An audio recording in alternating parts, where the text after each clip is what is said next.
Hola, bienvenido a un nuevo video. En esta oportunidad quiero compartir lo que remarqué del primer capítulo de Infocracia de Jung-Chul Han. Cuando yo leo un libro me gusta remarcar todas esas cosas que en el futuro me gustaría volver a ver si es que vuelvo a revisar el libro. Como aquello que remarca las ideas principales del libro, aquello que me llamó la atención, eso que me hizo pensar o así diferentes cosas. Y en el caso de los libros que me gustan mucho, tiendo a remarcar bastante. Y este es uno de esos casos, así que remarqué un par de párrafos en el primer capítulo y es lo que quiero compartir en este video.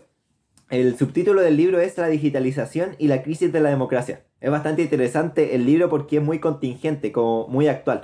En la actualidad hay empresas, organizaciones, ya sean como estatales o no estatales, que tienen mucha información de nosotros, ya sea información personal de identificación, pero también de nuestros gustos, nuestros intereses, nuestra inclinación política y diferentes cosas. Porque a través de nuestro comportamiento en las redes sociales y también de lo que nosotros compartimos en redes sociales, tienen acceso a esa información. Es información que en alguna parte se almacena. Más hoy en día, si nos ponemos a pensar en la inteligencia artificial, o sea, el procesamiento de esa información que nosotros compartimos es mucho más fácil, mucho más rápido, como para que una empresa, una institución pueda conocer muy bien acerca de cómo nos comportamos nosotros y cuáles son nuestros intereses. Es por eso que, tal como comenté en la revisión de otro libro, deberíamos poner cuidado con aquellas cosas que compartimos.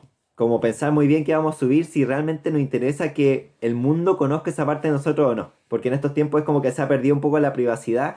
Y también de eso va a tratar este libro por lo que recuerdo. Así que bueno, para no darme tantas vueltas, vamos a ir con la revisión del primer capítulo, como dije, que se titula El régimen de la información. El primer párrafo que marqué dice así. Llamamos régimen de la información a la forma de dominio en la que la información y su procesamiento mediante algoritmos e inteligencia artificial determinan de modo decisivo los procesos sociales, económicos y políticos. A diferencia del régimen de la disciplina, no se explotan cuerpos y energías, sino información y datos. O sea, aquí pareciera que Jung Chul Han está haciendo una diferencia, por ejemplo, en los tiempos de la revolución industrial, cuando habían cadenas de montaje. Podríamos pensar que ahí lo que se buscaba explotar de las personas eran los cuerpos y la energía, a través de largas jornadas de trabajo, de tareas repetitivas, de malas condiciones laborales o ese tipo de cosas. En cambio, en estos tiempos había una diferencia muy importante respecto a eso, que ya no se está tratando de explotar cuerpos y energías, sino información y datos. Continuando con el párrafo que dice, el factor decisivo para obtener el poder no es ahora la posesión de medios de producción, sino el acceso a la información que se utiliza para la vigilancia psicopolítica y el control y pronóstico del comportamiento. Esta parte ya es como clave de lo que va a tratar el libro, de cómo la información se usa para vigilarnos a un nivel psicopolítico, o no sé si como para vigilarnos actualmente, pero la información está ahí como, por ejemplo, si cayera en un régimen así más dictatorial, más autoritario, esa información podría ser explotada de alguna forma y ser usada en nuestra propia contra, si nos ponemos a pensar en esos tipos de regímenes que hacían persecución a quienes pensaban de una manera distinta. Si se diera algo así en estos tiempos, correríamos bastante peligro por las cosas que vamos compartiendo respecto, por ejemplo, a nuestras posiciones políticas. Y lo otro es que a través de esa información se puede hacer un control y un pronóstico de nuestro comportamiento. Esto es una cosa que como que vuela la cabeza de cómo hemos llegado a este punto, donde a través de lo que nosotros compartimos, de la información que está de nosotros ahí disponible, pueden crear anuncios muy personalizados, saber cómo por qué es lo que estamos pasando. Yo creo que una cosa muy curiosa, por ejemplo, cuando uno anda con cierta sensación, con cierta emoción, si uno se pone a ver Reels, por ejemplo, le empiezan a aparecer como reels de lo que uno está sintiendo. O como anda en ese sentimiento, probablemente si te sale un reel o algún contenido de ese tipo, tú lo vas a ver o le vas a dar más atención que al resto de contenido. Entonces el algoritmo te va a ir mostrando cada vez más de eso. Y al ver que te atrapa, es que de alguna forma ese algoritmo conoce que tú estás pasando por una situación determinada. Es como demasiado loco pensarlo de esa forma. Continuando con el párrafo, dice, el régimen de la información está acoplado al capitalismo de la información, que hoy deviene en un capitalismo de la vigilancia y que degrada a las personas a la condición de datos y ganado consumidor. O sea, hay que entender que en el mundo digital, para las empresas tecnológicas que tienen, por ejemplo, las redes sociales, nosotros pasamos a ser datos de información. Como que todo lo que subimos, todo lo que publicamos, todo lo que vemos también en redes sociales, las cosas que le damos atención, son cosas que se pueden almacenar en forma de datos de información. Y luego esos datos de esa información ser aprovechada de alguna forma. Ya sea por la empresa misma que está brindando como el acceso a esa red social. O a través de la comercialización de esos datos con otra empresa o otros organismos, otras instituciones. Continuando con el segundo párrafo que remarqué, dice aquí.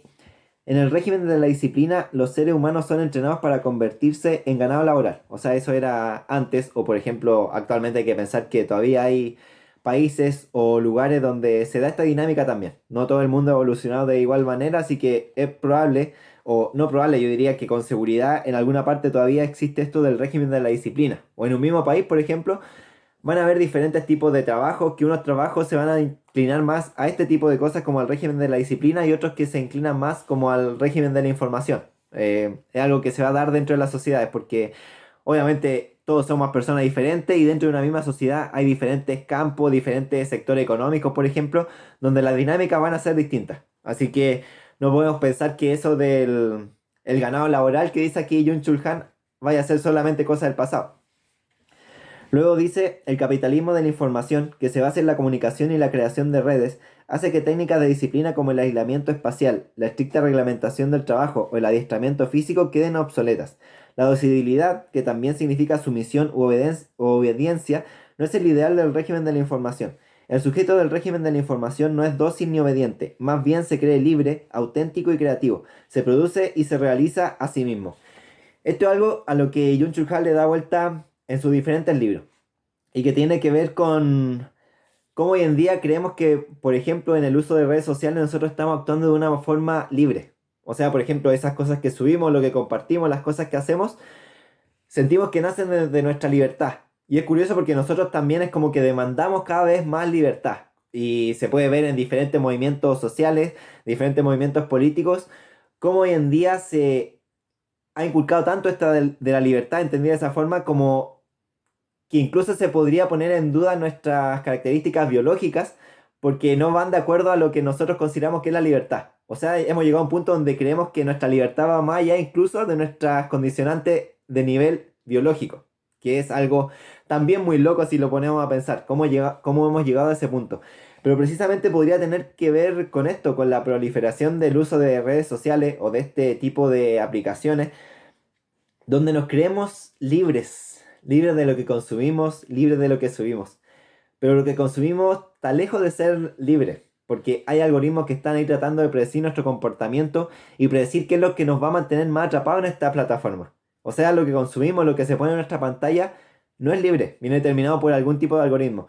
O podríamos pensar que hay mecanismos donde sí es más libre. Por ejemplo, me pongo a pensar en YouTube, uno puede buscar ahí un tema y ver de ese tema. Pero tampoco eres libre al 100% porque van a haber anuncios o también el algoritmo te va a poner al lado como sugerencias de videos donde te va de cierta forma condicionar lo que podrías consumir después o hacer que termine viendo cualquier cosa menos lo que había pensado en ver en un inicio.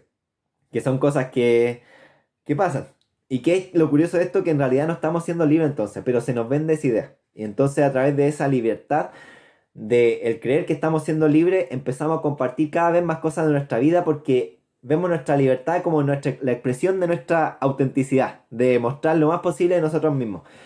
Y es precisamente esa libertad de creer que podemos hacer eso, es algo que se termina explotando por parte de esta empresa, o que puede ser explotado, porque a través de eso también le estamos dando la mayor parte de información posible a estas aplicaciones, que luego no sabemos cómo van a utilizarla, o cómo podría ser utilizada, o qué pasaría si esa información cae en las manos equivocadas. Eso es como algo que podría aterrar un poco más si uno lo piensa detenidamente. Continuando dice, el régimen de la disciplina que describe Foucault utiliza el aislamiento como medio de dominación. La soledad es la primera condición de la sumisión total. El panóptico con celdas aisladas unas de otras es la imagen ideal y simbólica del régimen de la disciplina. Sin embargo, el aislamiento ya no puede aplicarse al régimen de la información, que explota especialmente la comunicación. La vigilancia en el régimen de la información tiene lugar a través de los datos. Los internos del panóptico disciplinario, aislados de sí mismos, no generan datos, no dejan rastro de datos porque no se comunican. O sea, aquí empieza a revisar la idea de Foucault del panóptico, donde, por ejemplo, me recuerdo que el panóptico era, por ejemplo, una cárcel que estaría como en círculo a un lugar, imaginemos un tubo gigante hacia el medio, que tiene los vidrios polarizados, que uno no sabe si hay gente ahí adentro o no vigilando. pero ante solamente la idea de que podría haber alguien ahí vigilando, el ser humano se condiciona a sí mismo a actuar de cierta forma, como de la forma que está aceptada. Esa es la idea del panóptico. Pero aquí viene a reflejar que hoy en día no es necesario que sea de esa forma, como que la vigilancia se puede dar de una manera totalmente distinta y ser igualmente efectiva. Que aquí vamos con el otro párrafo que explica precisamente eso. Dice, la eficacia del panóptico disciplinario consiste en que sus internos se sienten constantemente vigilados, interiorizan la vigilancia. Para el poder disciplinario es esencial la creación de un estado consciente y permanente de visibilidad.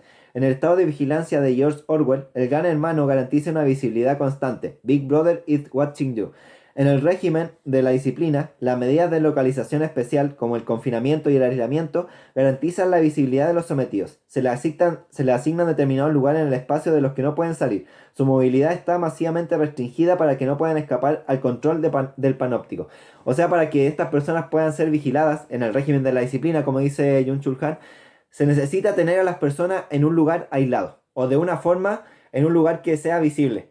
Aquí ya se menciona a 1984, el libro de George Orwell, que es una novela demasiado buena, muy interesante, donde el gran hermano como que vigila a las personas. Hay pantallas que nos están vigilando constantemente. En ese libro eran las televisiones, que probablemente George Orwell no se imaginaba que a futuro íbamos a tener un dispositivo que era como más evolucionado incluso que una televisión en el bolsillo ahí todo el día. O sea, las posibilidades de vigilancia son mucho mayores. Y no es necesario que la persona ya esté en el lugar aislado, en un lugar específico, sino que se puede realizar a través de cualquier lugar en el que nos encontremos, podríamos estar siendo vigilados de alguna forma.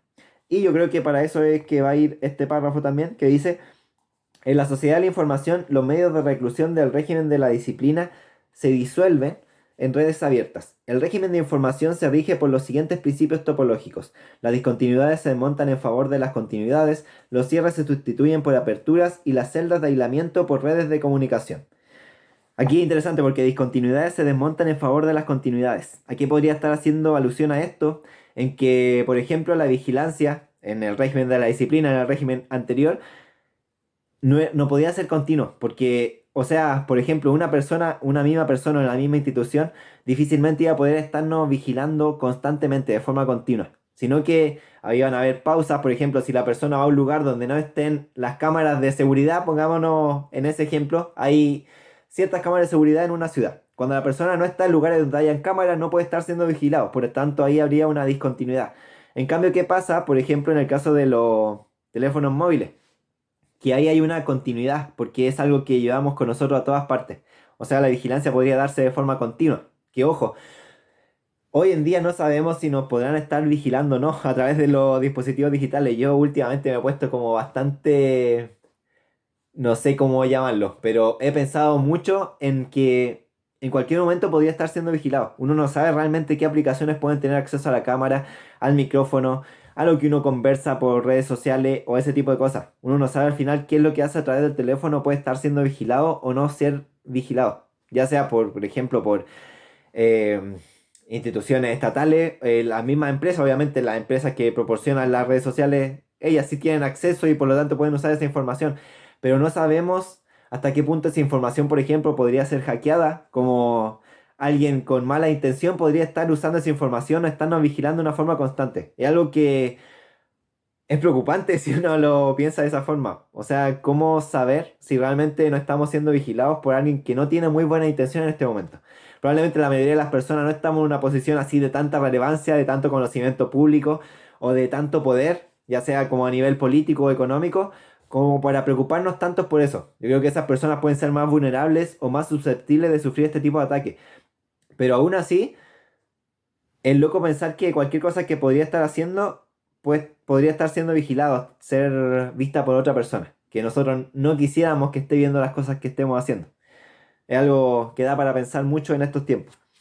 Bueno, continuando, dice aquí, la visibilidad se establece ahora de una manera completamente diferente, no a través del aislamiento, sino de la creación de redes. La tecnología de la información digital hace de la comunicación un medio de vigilancia. Cuantos más datos generemos, cuanto más intensamente nos comuniquemos, más eficaz será la vigilancia. O sea, aquí podemos pensar no solamente comunicarnos a través de chat, sino también comunicarnos a través de las cosas que subimos. Mientras más cosas nosotros subimos de nuestra propia vida, de nuestros intereses, de nuestros hobbies, de las cosas que estamos haciendo, de las cosas que estamos comiendo, más eficaz puede ser la vigilancia, porque más datos estamos proporcionando a este sistema. O sea, estas aplicaciones o quien sea que tenga acceso a esa información puede vigilarnos de una forma mucho más fácil si es que nosotros compartimos gran parte de lo que estamos haciendo. Continuando, dice, el teléfono móvil como instrumento de vigilancia y sometimiento explota la libertad y la comunicación. Además, en el régimen de la información, las personas no se sienten vigiladas, sino libres. O sea, aquí volvemos a lo mismo, que no sentimos, la mayoría de las personas yo creo que no sienten que puedan estar siendo vigiladas a través de las cosas que sube, sino que esas cosas que suben serían una manifestación de su libertad, lo cual es algo que preocupa aún más porque, o sea, es como que nos estamos autoexplotando a nosotros mismos. Estamos haciendo una producción constante de datos para esa empresa. Es como que estamos trabajando de forma gratis al final, porque le estamos dando toda la información de nuestra vida con la que después pueden hacer, no sé, pueden formar modelos de comportamiento, pueden vender ese tipo de datos. O sea, estamos trabajando gratis para este tipo de aplicaciones cuando compartimos diferentes cosas. Luego dice, de forma paradójica, es precisamente la sensación de libertad la que asegura la dominación. En este sentido, el régimen de la información difiere en gran medida del régimen de la disciplina. La dominación se consume en el momento en que la libertad y la vigilancia se aunan. O sea, nos han hecho creer que la libertad, la libertad, entonces sería compartir lo más que podamos de nosotros. O hacernos creer que ese compartir la información nace de nuestra libertad, de nuestro propio impulso, y no por un condicionamiento. Y habría que entrar a pensar ahí qué tanto será condicionamiento y qué tanto será manifestación de nuestra propia libertad. Luego dice, el régimen de la información se desenvuelve sin ningún tipo de restricción disciplinaria. No se obliga a la gente a tener una visibilidad panóptica. Más bien esta se expone sin ninguna coacción externa por una necesidad interior. Se produce a sí misma, es decir, se pone en escena. Esto yo creo que pega ahí justo en el punto. Que las cosas que subimos, o sea, la coacción no viene por alguien externo, como que alguien nos venga a decir, oye, sube esto que estás haciendo. Es el momento de que tienes que subir, o sea, tienes que darnos información, ¿cómo nos va a tener así sin compartirnos nada? No se da de esa forma, sino que nace de una necesidad interior. Yo creo que si esto realmente fue pensado, es una obra de ingeniería social espectacular. Y es una obra de ingeniería social así perfecta. Porque realmente entonces habrán logrado instaurar en nosotros, a un nivel interno, esa necesidad de compartir. Y ese compartir al final es algo de lo que se pueden ver beneficiados. Entonces, por ejemplo, si hicieron realmente esta obra de ingeniería social o como de explotar las vulnerabilidades psicológicas que tenemos como seres humanos debido a la evolución, porque todavía no hemos evolucionado tanto, o sea, lo que ha cambiado principalmente nuestra vida como a un nivel externo de las condiciones materiales a las que nos vemos enfrentados. Pero nosotros como seres humanos, como seres, no es tanta la evolución que hemos tenido, por ejemplo, desde la época de las cavernas hasta ahora. O sea, los mecanismos, así como podríamos pensar, entre comillas, reptilianos o más instintivos, siguen estando ahí presentes. Pueden haber cambiado, pero no tanto como, por ejemplo, para adaptarse a la velocidad de los cambios de tecnología que se dan en estos tiempos. Por lo tanto, siempre va a haber un rezago ahí, y ese rezago hace que sea posible explotar esas vulnerabilidades psicológicas que podemos tener como seres humanos para explotarlas. Por ejemplo, en este caso, explotar como, no sé, la necesidad de validación, esa necesidad que sentimos de ser visto, de ser alguien, de ser reconocido a nivel social, para que estemos compartiendo cada vez más cosas de nosotros. Y esas cosas que compartimos se guardan a nivel de información, esa información puede ser explotada. O sea, sería una obra de ingeniería social perfecta. Luego dice, la palabra francesa, se produire, no sé cómo se pronunciará eso en francés, que significa dejarse ver. En el régimen de la información, las personas se esfuerzan por alcanzar la visibilidad por sí mismas, mientras que en el régimen de la disciplina las obliga a ello. Se colocan de manera voluntaria ante el foco, incluso desean hacerlo, mientras que los internos del panóptico disciplinario procuran evitarlo. O sea, antes probablemente la gente no quería ser vista, no quería que estén ahí vigilándole. Porque, o sea, si nos ponemos a pensar en los tiempos de antes, no existía esta forma de estar compartiendo todo lo que uno hace. No estaban los medios digitales, no estaban los medios tecnológicos como para poder hacer eso. Por lo tanto, la gente resguardaba mucho la privacidad y tenía mucho control respecto a qué compartir con otras personas y qué no, qué mantenerlo en la esfera privada. En cambio, hoy en día, la gente ya como que no busca tener esa privacidad, sino que se ha instaurado la idea de que debemos ser como un libro abierto, así, compartir todo lo que hacemos, compartir todo lo que pensamos, como que se ve mal si una persona no está compartiendo cosas. Es como que se sale de la norma hoy en día. Si nos ponemos a pensar, Esa era la norma antiguamente. O sea, hemos cambiado totalmente el funcionamiento de la sociedad. Vamos con lo siguiente que me marqué, que dice: la paradoja de la sociedad de la información es que las personas están atrapadas en la información. Ellas mismas se colocan los grilletes al comunicar y producir información. La prisión digital es transparente. O sea, nosotros mismos nos estamos haciendo prisioneros al compartir cada vez más información de nosotros mismos. Y como dije recién, estamos trabajando gratis para este tipo de aplicaciones.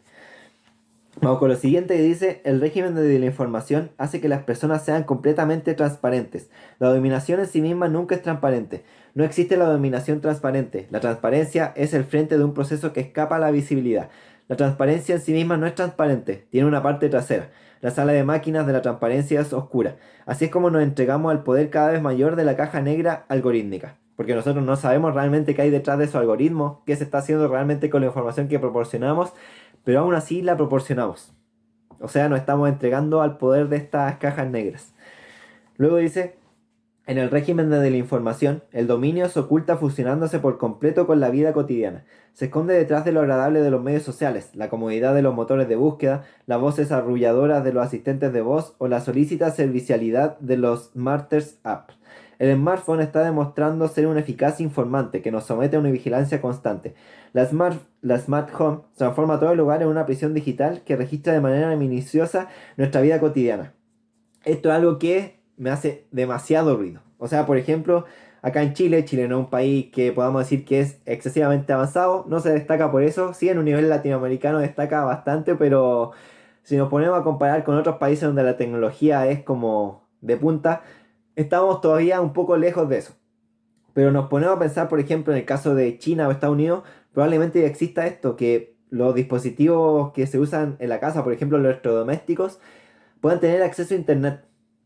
O sea, imaginemos lo que significa esto. Que un dispositivo podría tener, por ejemplo, el control de en qué momento abrimos ese electrodoméstico. Por ejemplo, pongámoslo en el refrigerador. En qué momento abrimos el refrigerador.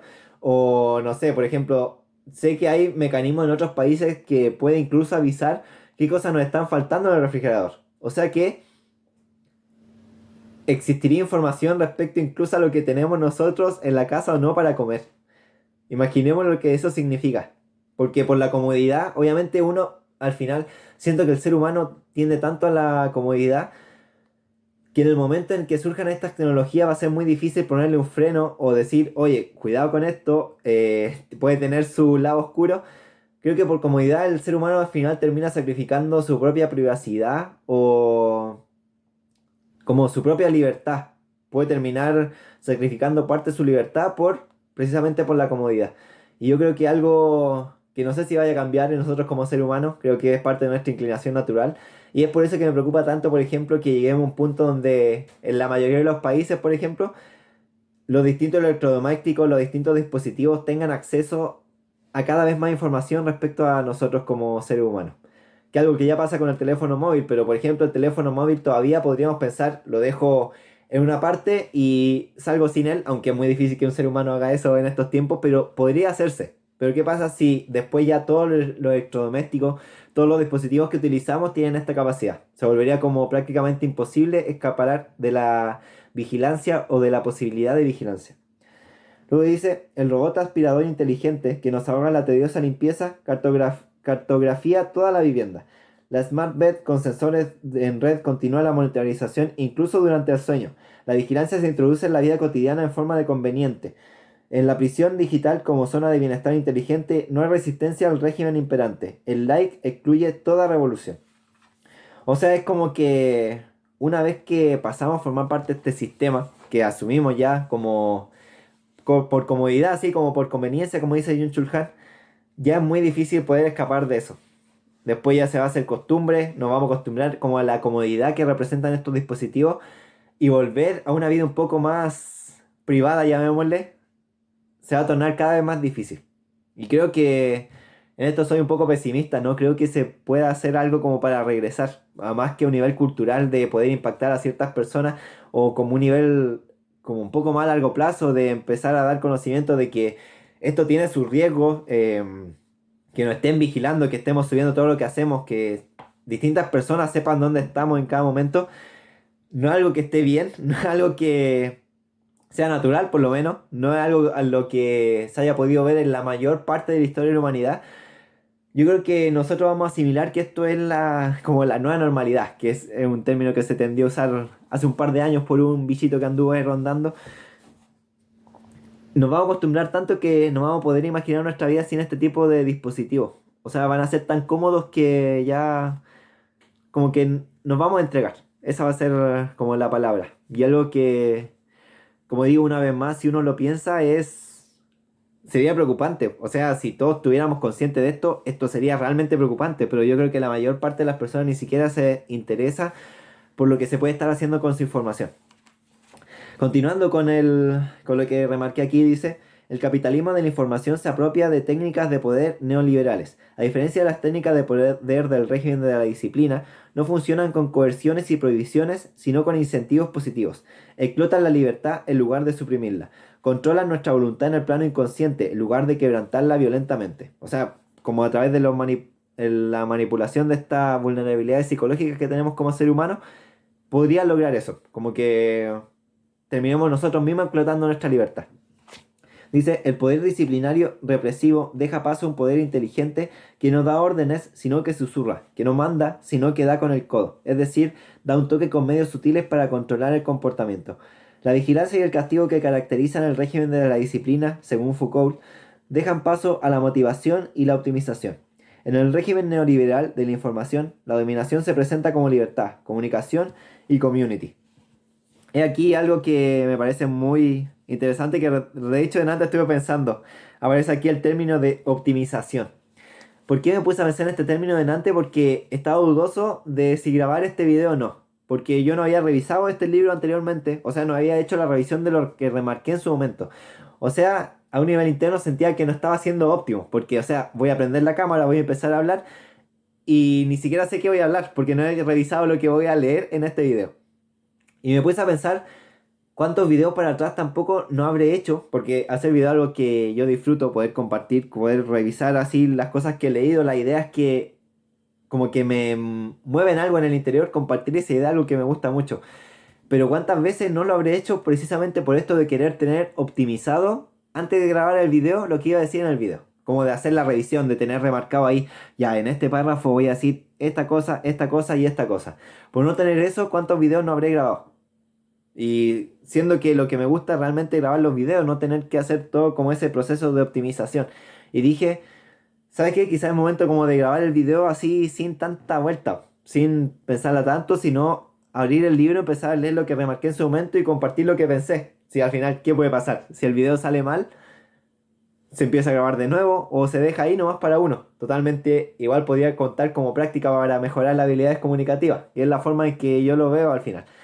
Pero este afán como de optimizar todo también es algo que se ha ido metiendo en nuestra mente. Como tenemos la tecnología ahí a nuestro alcance y tenemos tanta información, sabemos que el estar consumiendo algún tipo de información o el estar haciendo alguna actividad significa que estamos dejando de acceder a mucha otra información, a toda la demás información, o que estamos dejando de hacer todas las otras cosas que podríamos estar haciendo. Y eso se termina transformando en una obsesión por optimizar nuestra vida y por estarnos cuestionando constantemente si lo que estamos haciendo es lo que deberíamos estar haciendo o si sería mejor estar haciendo algo distinto.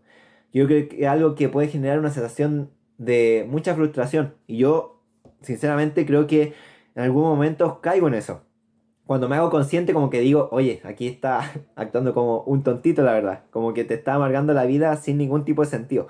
Y estás cayendo en la dinámica que precisamente el sistema, como por llamarlo de una forma, hoy en día quiere que caigas. Y ahí cuando me cuestiono y logro conectar como con actividades más lentas, de repente, por ejemplo, la lectura o hacer deporte o ese tipo de cosas, que a mí me sacan de esa visión de optimizar la vida misma. Y creo que todos deberíamos preguntarnos también qué es lo que a nosotros nos hace salir un poco de esa dinámica de optimizar y de estar produciendo algo todo el tiempo.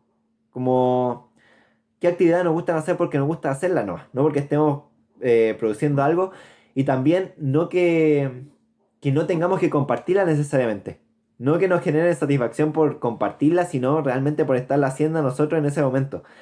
Es algo que hay que ser muy consciente para no vendernos y para no terminarnos como explotando nuestra libertad nosotros mismos hoy en día, por esta dinámica que se da a través de estos medios. Ahí se puso a ladrar Taicito, mi perrito. Es muy bonito el perrito. Ya está un poquito viejito, pero muy bonito Taicito. Vamos continuando con el siguiente párrafo. Primero voy a tomar un poquito de agua porque he hablado bastante ya en este video y se me empieza a atrofiar un poco ahí las cuerdas vocales.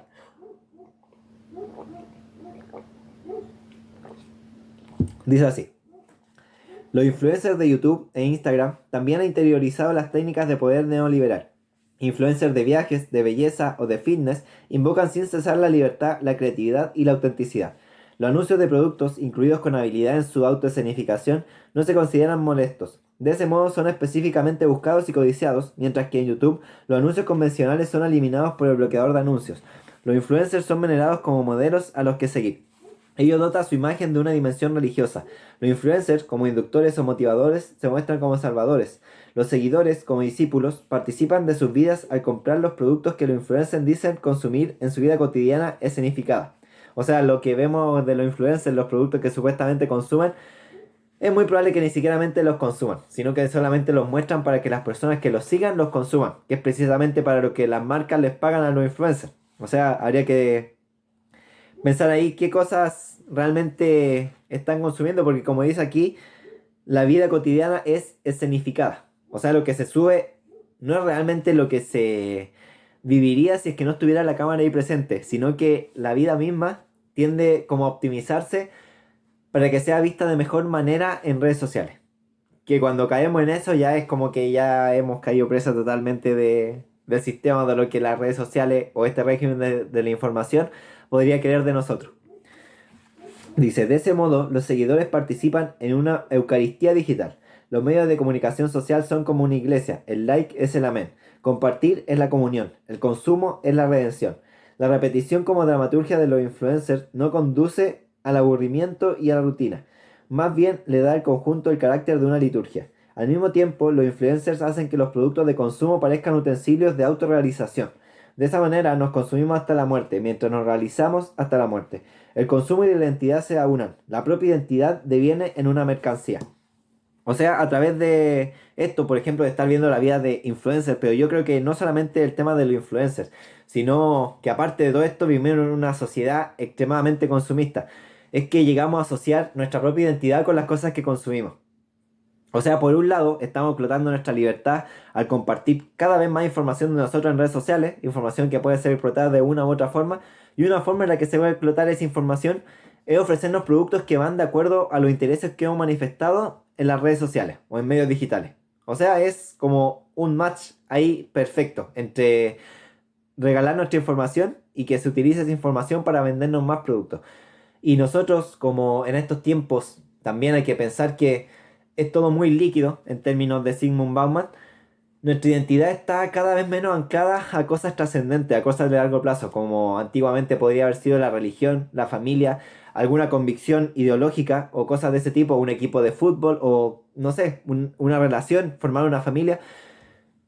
Todo ese tipo de cosas eran cosas o maneras en que el ser humano adquiría una identidad perdurable en el tiempo. Pero hoy en día, como todo está líquido, incluso nuestra identidad se ha vuelto líquida.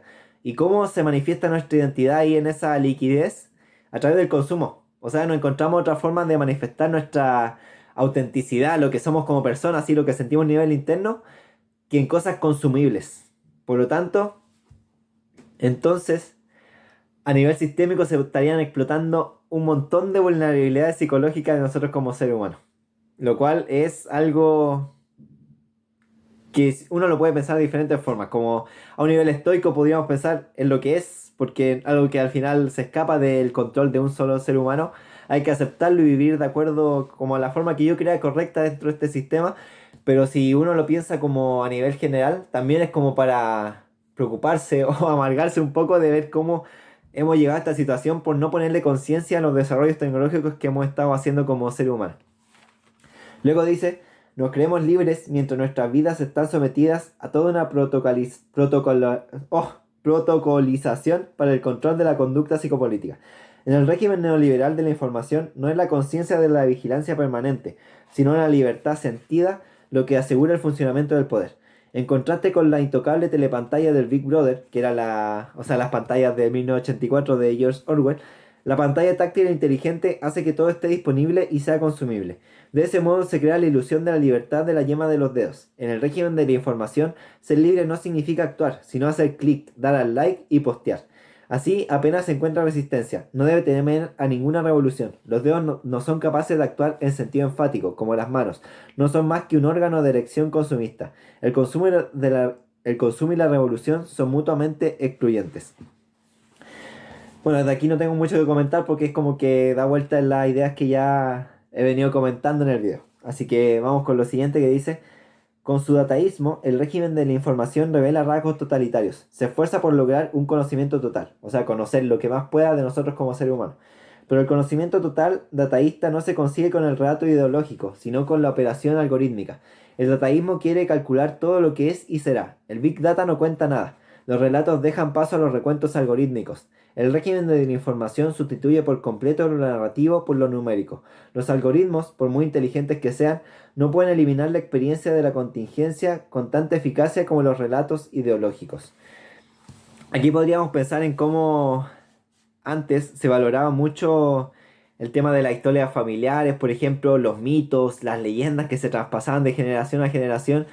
Y hoy en día pareciera que lo que más importa son los datos que se pueden cuantificar. O sea, al sistema le interesa mucho aquella información que es cuantificable y que es almacenable en una base de datos. Porque a través de esas bases de datos, a través de las cuales lo pueden procesar y luego como tomar medidas con esa información. Buscar la forma de explotar la información que han podido adquirir de nosotros. No importa tanto el relato, sino más bien los datos de nosotros como seres humanos. No importa tanto qué es lo que le da sentido a nuestra vida, sino cuáles son esos intereses que son explotables, por ejemplo, a nivel de consumo. Vamos con lo siguiente que dice: el dataísmo no imagina otra realidad detrás de los datos, porque es un totalitarismo sin ideología.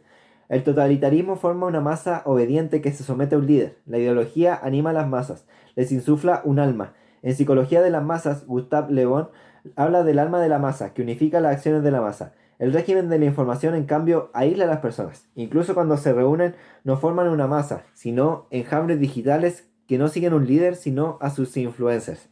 O sea, ya no hay grandes liderazgo, así como personas que podríamos decir, esta persona es un ejemplo para nuestra sociedad, sino solamente influencers, que los influencers son aquellas personas que logran llamar la atención de un gran número de personas, muchas veces haciendo el ridículo incluso, como no aportando nada realmente a la sociedad. Luego dice aquí: los medios electrónicos son medios de masas en el sentido de que producen un hombre masa. El hombre masa es el habitante electrónico del globo terráqueo y al mismo tiempo está conectado con todos los demás hombres, como si fuera un espectador en un estadio deportivo global. El hombre masa no tiene identidad, es nadie. Los medios digitales ponen fin a la era del hombre masa.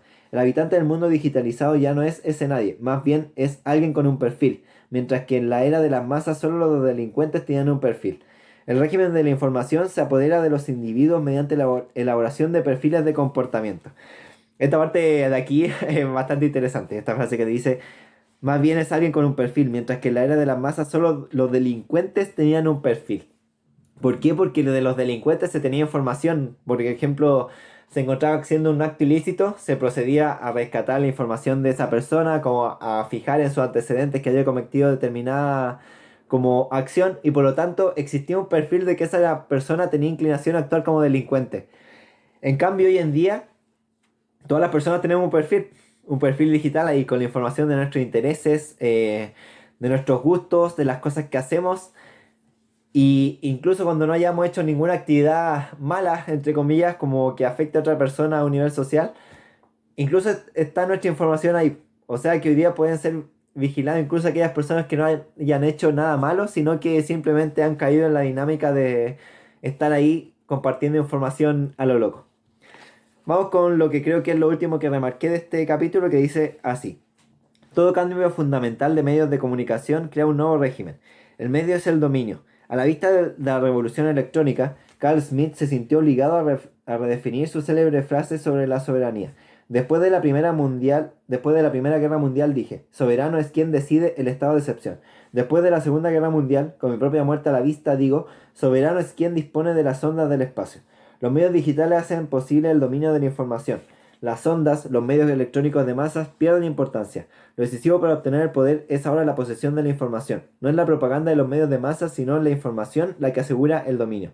Ante la revolución digital, Smith reescribiría su dictum sobre la soberanía. Soberano es quien manda sobre la información en la red. O sea, hoy en día quienes detentan el verdadero poder a nivel social, a nivel político, a nivel económico, son los que tienen la mayor parte de la información. Y si nos ponemos a pensar en esto, quienes mayor información tienen de nosotros a día de hoy, no son ni siquiera los gobiernos, son las empresas tecnológicas, las grandes empresas tecnológicas que tienen acceso a lo que nosotros subimos, a nuestro comportamiento dentro de esas redes sociales, por ejemplo, y todo lo que vamos haciendo en su interior. ¿Qué información de respecto a eso? Y se puede armar un perfil de nosotros como ser humano a raíz de esa información, esa huella digital que vamos dejando. Por lo tanto, podemos pensar que hoy en día el poder, quienes más capacidades tienen de ejercerlo, son aquellos que tienen más información de nosotros como ser humano. Y ahí como una reflexión que podría hacer cada uno de nosotros a un nivel personal, es decir, entonces, siendo esto así, ¿qué información quiero que realmente sea accesible para este tipo de organismo, este tipo de empresa o este tipo de organizaciones?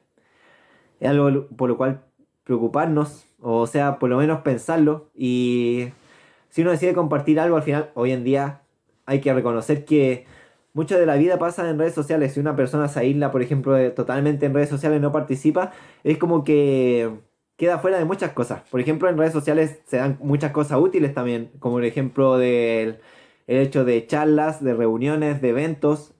Muchas veces nos informamos a través de redes sociales de eso, por lo tanto hay que reconocer que tienen su parte positiva también. Al final son una herramienta y la herramienta, o sea, que sea positiva o negativa no depende tanto de la herramienta, sino de la forma que hagamos uso de la herramienta.